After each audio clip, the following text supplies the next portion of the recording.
একদিন বনি ইসরাইলের এক লোক হযরতে মূসা আলাইহিস সালামের কাছে এসে বললেন, হে আল্লাহর নবী মূসা, আমার জন্য একটু দোয়া করে দিন, আমি যেন ভবিষ্যৎ সম্পর্কে জানতে পারি, আমার তকদিরে কি আছে তা যেন আমি বুঝতে পারি। তখন হযরতে মূসা আলাইহিস সালাম অনেক ওসিয়ত করে সেই লোকটিকে বোঝানোর চেষ্টা করলেন। হযরতে মূসা আলাইহিস সালাম বললেন, ভবিষ্যৎ জানার পেছনে পড়ো না, ভবিষ্যৎকে ভবিষ্যতের উপরেই ছেড়ে দাও।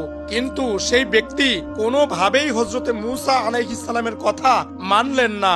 অবশেষে বাধ্য হয়ে হযরতে মূসা আলাইহিস সালাম মহান আল্লাহ তাআলার দরবারে দোয়া করে দিলেন, আর সঙ্গে সঙ্গেই মহান আল্লাহ তাআলা সেই দোয়াটি কবুল করে নিলেন। তখন সেই লোকটি দেখতে পেল আগামীকাল তার ঘোড়াটি মারা যাবে। এইটা দেখেই সেই ব্যক্তি তার ঘোড়াটিকে নিয়ে বাজারে চলে যায় এবং তার ঘোড়াটিকে বিক্রি করে দেয়। পরের দিন সেই লোকটি আবার দেখতে পেল আগামীকাল তার গাধাটি মারা যাবে। এইটা দেখেই সেই ব্যক্তি তার গাধাটিকেও বাজারে নিয়ে যায় এবং তার গাধাটিকেও বিক্রি করে দেয়। সেই লোকটি অনেক খুশি ছিল, কারণ সে আসন্ন দুটি বিপদ থেকে রক্ষা পেয়েছিল। কিন্তু সেই দিন সেই ব্যক্তি দেখতে পেল আগামীকাল সে নিজেই মারা যাবে।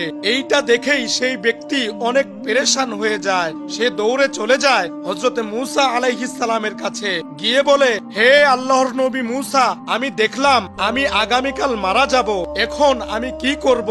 তখন মহান আল্লাহ তাআলা হযরতে মূসা আলাইহিস সালামকে ডেকে বললেন, হে মূসা, তুমি তাকে বলে দাও, আমি বলেছিলাম না ভবিষ্যৎ জানার পেছনে পড়ো না, ভবিষ্যৎকে ভবিষ্যতের উপরেই ছেড়ে দাও, দেখলে তো ভবিষ্যৎ জানার পরিণাম।